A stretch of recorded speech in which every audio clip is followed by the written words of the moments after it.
warm welcome to South Asia Today, where we bring you in-depth insights into the key events shaping South Asia. I am Pratiksha Mishra, and here are today's top stories. India moves from tech consumer to global chip creator. Nepal welcomes New Year with vibrant Sindoor Jatra, ancient theme turns orange.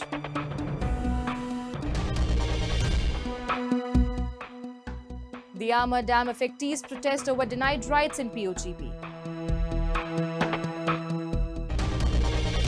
Let's begin the show. India is fast emerging as a global semiconductor powerhouse with major investments, policy push, and strategic partnerships driving the transformation. New chip manufacturing plants, growing domestic capabilities, and reduced reliance on imports are reshaping the tech landscape. Backed by government initiatives and global demand, India is positioning itself at the heart of the semiconductor supply chain, signaling not just self-reliance but a bold leap toward becoming a world leader in next-generation technology. The launch of India's second semiconductor plant at Sanand in Gujarat, set up by Kaynes Technology India Limited, marks a powerful shift in the country's industrial playbook. This is not just optics, it's a serious, large-scale capacity building in one of the world's most crucial tech sectors. Inaugurated by Prime Minister Narendra Modi, the Kaynes Semicon facility reflects India's aggressive push toward chip self-reliance. From reviewing cutting-edge infrastructure to interacting with engineers, the Prime Minister highlighted a clear vision, making India a global electronics manufacturing hub. With rising demand, strong policy backing, and growing expertise, India is not just catching up, it's gearing up to lead the global semiconductor race. आज का ये दिन make in India, make for the world इस मंत्र को सही मायने में चरितार्थ करता है।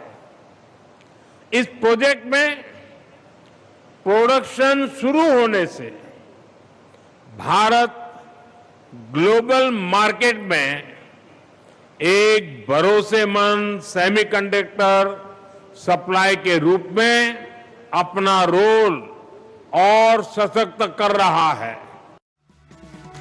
Once heavily dependent on imports across sectors from telecom and defense to automobiles and consumer electronics, India is now actively reversing that reliance through strong on-ground capacity creation.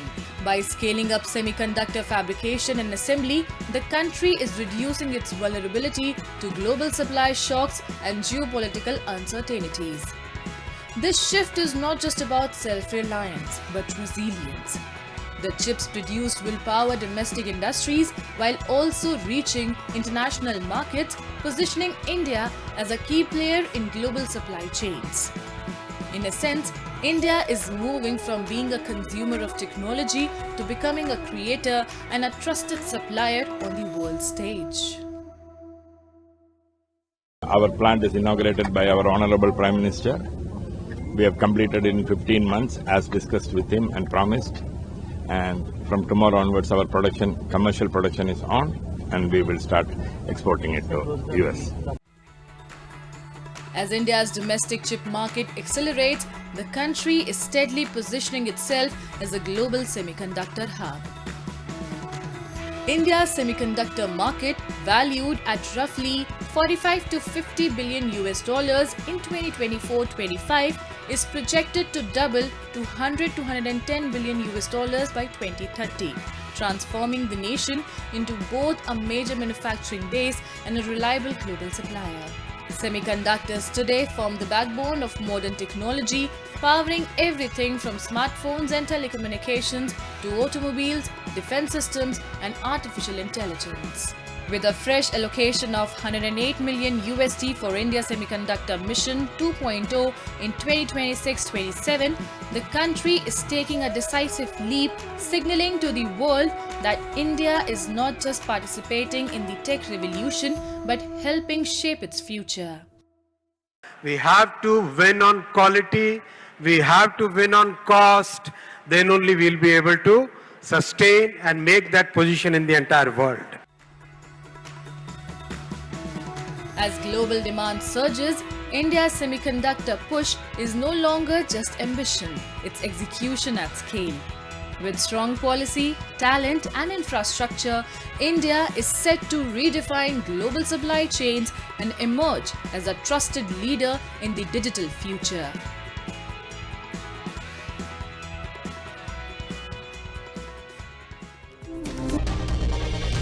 The vibrant beats of Thime drums echo through Thime as Nepal welcomes the new year with the colourful Sindoor Jatra festival. Devotees carry ceremonial palanquins smeared in vermilion around the Balkumari temple amid music, dance and celebration. Marking the arrival of spring, the festival brings together locals and tourists alike as traditions, rituals and community spirit transform the town into a lively sea of colour and festivity. The beat of traditional Dhime goes high as the ceremonial palanquins circumambulate the Balkumari temple in Neva town of Thime with the atmosphere filled with smell of Sindoor as the town welcomes Nepali New Year 2081 following the lunar calendar. A total of 26 ceremonial palanquins are brought to the temple square by devotees, completely soaked in Sindoor and accompanied by singing and dancing troops. अबिर लाउँछ देउटा बोक्छ अनि ढिम्या बजाएर छ्याङ रक्सी खान्छ एक अर्कालाई बधाई दिएर नयाँ वर्षको शुभकामना दिएर मनाउँछ. Celebrated on the second day of Nepali month Baisakh in Madhyapur Thime, Sindoor Jatra marks the arrival of spring. A day before, locals perform Gunsin Choyokegu, involving the firing of forest wood. On New Year's Day, devotees gather at the Balkumari temple to pray to goddess Balkumari, revered as Bhairav's consort and a guardian of the Kathmandu valley.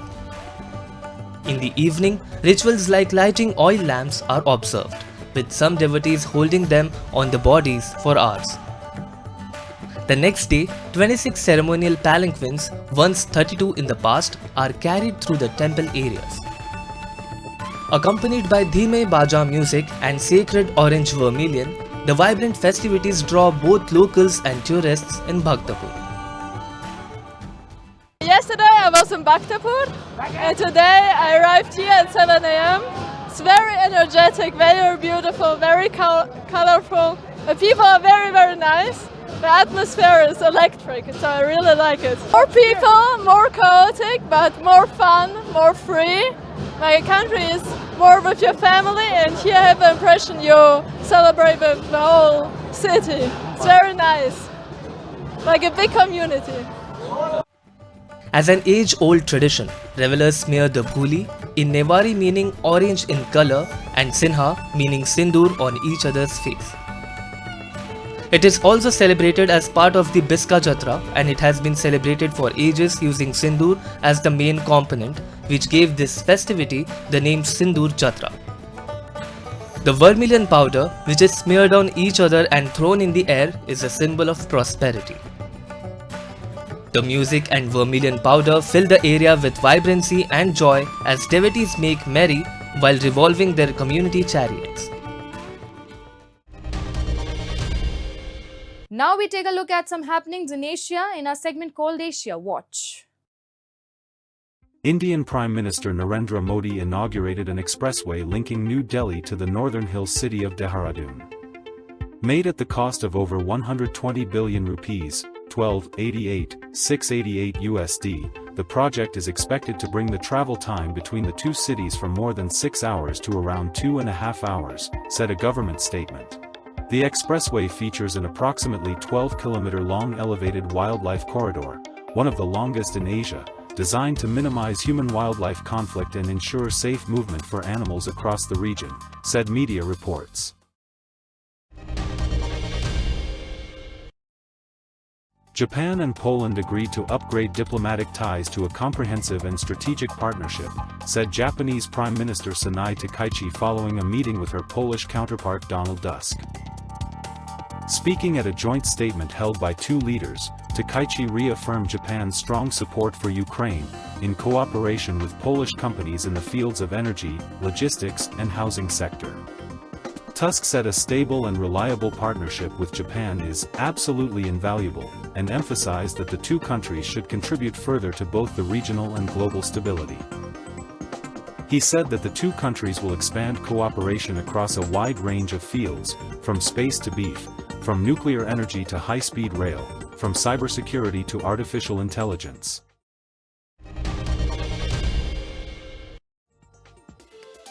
Mohammad Rafiq sat quietly in his hut at Kutupalong refugee camp in Bangladesh, his scarred arm a grim reminder of the ordeal that nearly claimed his life.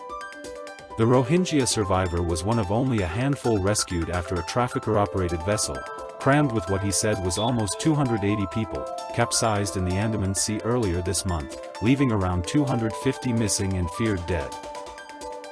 The boat, which departed from Teknaf in southern Bangladesh and was bound for Malaysia, sank in the second week of April amid rough seas, strong winds and severe overcrowding, the United Nations Refugee and Migration Agency said. In an attempt to avoid patrols, traffickers forced passengers into cramped storage compartments meant for fish and nets. Rafiq recounted how traffickers locked passengers inside sweltering compartments as the boat crossed the open sea, cutting off air and water to those below. When the boat overturned, hundreds were thrown into the sea. Rafiq estimated that around 240 people were still on board at the time, including about 20 women and several children. Only a handful, including Rafiq, survived when a passing Bangladeshi oil vessel came to their rescue. The tragedy highlights the desperation of Rohingya refugees, many of whom continue to risk perilous sea journeys to countries such as Malaysia, Indonesia and Thailand. Tensions have sharply escalated in Pakistan-occupied Gilgit-Baltistan as residents, particularly the Amar Basha Dam affectees, have taken to the streets over unfulfilled promises. Protests intensified with highway blockades along the Karakoram highway, leaving hundreds stranded. Demonstrators are demanding implementation of a 2025 agreement on compensation, jobs and basic rights, warning of further escalation if authorities continue to ignore their demands. We have a report. Protests in Pakistan-occupied Gilgit-Baltistan have intensified around the Diamar Bhasha Dam as affectees continue to raise concerns over unfulfilled promises.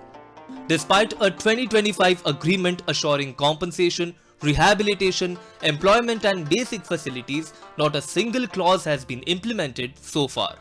Frustrated by continued inaction, people have mobilized in large numbers, demanding their rights and accountability from authorities over long-pending commitments. 4 महीनों से उन्होंने यहाँ बाबे चिलास के पड़ोस में एक पुरअमन धरना दिया और उसके बाद एक मुआहदा 2025 मार्ज वजूद में आया और उस मुआहदे के 1 साल गुजरने के बावजूद हुकूमत की तरफ से, इंतजामिया की तरफ से, वबडा की तरफ से एक भी मुआहदे के अंदर मुआहदे के किसी पॉइंट पर अमल दरामद न होने की वजह से मुतासिरीन दियामर बादशाह डैम तहरीकी उलमाए कराम ने आपस में एक मुशावरती सिलसिले का आगाज किया और उस सिलसिले में आज तकरीबन ये 10वां दिन है। 4 दिन हम मस्जिद अक्सा में रहे, 7 दिन हम खुर के मदरसा दारुल उलूम में हम वहाँ रहे।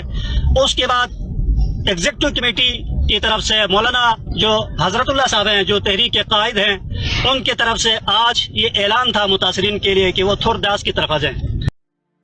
The protest saw participation from elders, religious scholars, youth and dam-affected families, all coming together in what remained a peaceful demonstration.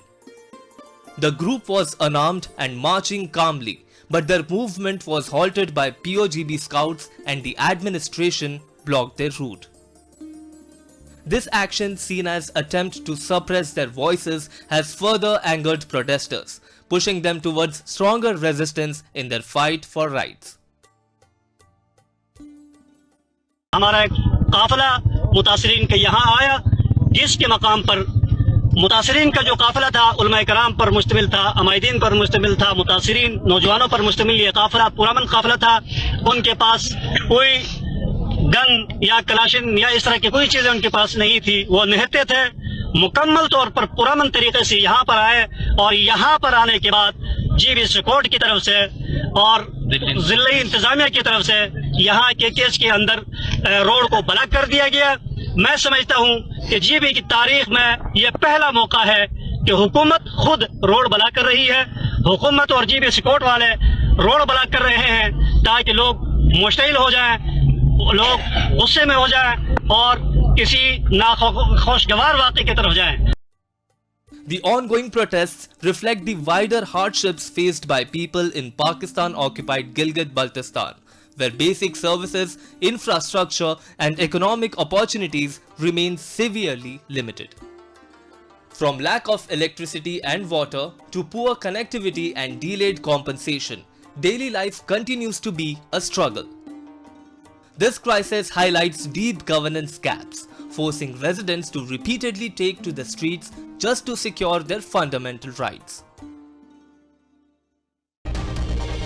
In a major outreach push to the border areas of Jammu and Kashmir, a large-scale awareness camp was organized under the Vibrant Village initiative in Saria village near the line of control in Rajouri. Multiple departments converged to deliver doorstep services and spread awareness about key schemes, ensuring that even the most remote communities are not left behind. Take a look. The awareness camp, organized under the Vibrant Village initiative in Saria village near the line of control in Rajouri, brought multiple government departments together to directly engage with the residents. Officials spread awareness about the centrally and UT-sponsored schemes, focusing on social security, employment and financial inclusion, ensuring that people in this remote border area are informed about the benefits and opportunities available to them. दूर दराज के areas में हम आए हुए हैं और हमारी लेबर डिपार्टमेंट की जो स्कीम्स है हम लोगों को अवेयरनेस इसकी कर रहे हैं और साथ में रजिस्ट्रेशन भी इसकी कर रहे हैं। स्कीम्स की अगर बात करें, हमारा डिपार्टमेंट जो है सोशल सिक्योरिटी स्कीम्स काफ़ी सारी प्रोवाइड करता है, जिसमें अभी एक पेंशनरी स्कीम है जिसका नाम है प्रधानमंत्री श्रम योगी मानधन योजना, जो अश्योर्ड पेंशन है वो सरकार की तरफ से दी जा रही है। इसके साथ ही हमारे डिपार्टमेंट से में एक लेबर कार्ड के ज़रिए एक BOC स्कीम्स हैं, जिसमें सोशल सिक्योरिटी स्कीम्स में हम बात करें उसे काफ़ी सारी मेडिकल असिस्टेंस मिलती है, डेथ असिस्टेंस है या एजुकेशन असिस्टेंस वो बच्चों की पढ़ाई के लिए ले सकते हैं और मेरिटोरियस स्कॉलरशिप, और साथ में अगर किसी वर्कर की डेथ हो जाती है तो वो उसमें डिपेंडेंट्स को उसको सहायता राशि मिल जाती है। Such awareness camps play a crucial role in remote border villages like Saria, where outreach can be challenging due to terrain and distance. By bringing multiple departments to the doorstep, these initiatives strengthen last-mile delivery while complementing ongoing development in infrastructure and public services, ensuring that key government schemes and benefits effectively reach the people. Sir, रही बात इस border village की जो आप बात कर रहे हैं, ये हमारे डिस्ट्रिक्ट का विलेज सरिया है, जो ये एक पहला विलेज है जिसको लोग लास्ट कहते हैं, हम इसको इंडिया का पहला विलेज कहेंगे। वाइब्रेंट विलेज सरिया है और वाइब्रेंट विलेज सरिया के अंदर अभी जब से ये वाइब्रेंट विलेज का नाम आया है तब से इसमें जो एक्टिविटीज हो रही है सर, बहुत ज़्यादा एक्टिविटीज हो रही हैं। हमारे यहाँ पे जो 80% पॉपुलेशन है वो एक लेबर है, मजदूर का काम करती है, जबकि हम लोगों को ये अवेयर नहीं था कि इसके क्या बेनिफिट्स हैं। तो आज यहाँ पे ऑफिसरान आके हमें बता रहे हैं कि इसमें क्या क्या बेनिफिट्स हैं। साथ साथ आज हमारे यहाँ पंचायत के अंदर जो रोड्स चल रहे हैं सर, अगर आप यहाँ विलेज टू विलेज जाएं तो आपको देखें कि यहाँ पे करोड़ों के हिसाब से पैसा आया है जो कि हमारे विलेज में रोड्स के काम चल रहे हैं। Beyond service delivery, these camps highlight the critical role of awareness in empowering communities in remote border areas like Saria. Officials are spreading awareness on multiple fronts, including digital literacy, financial literacy, and access to various welfare schemes. This initiative enables residents to make informed decisions, improves participation in government programs, and ensures that the benefits of development reach every household. हम centre for financial literacy जो एक initiative है reserve bank of India, उसके तहत यहाँ आए हैं। तो हम गवर्नमेंट ने कुछ वाइब्रेंट विलेज सेलेक्ट किए थे जहाँ तक गवर्नमेंट्स की स्कीम पहुँच नहीं पाई थी, तो उसी के तहत सब डिपार्टमेंट्स के साथ हम भी यहाँ आए।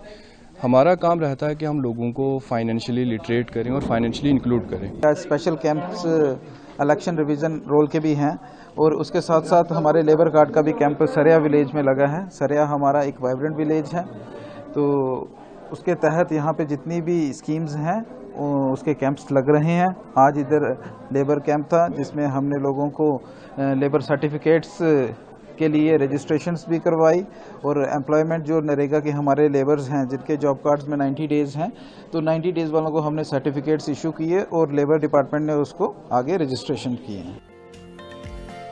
The initiative reflects a broader push towards inclusive development in border areas like Saria near the line of control. With improved infrastructure, better connectivity and enhanced public services, sustained efforts by the Jammu and Kashmir administration and the central government are transforming remote villages. By combining awareness with on-ground services, the program is strengthening livelihoods and expanding access to opportunities. As we wrap up today's episode of South Asia Today, we thank you for joining us. We'll return next week at the same time with more insights and updates. This is Pratiksha Mishra signing off on behalf of our entire team. Until then, stay safe and goodbye.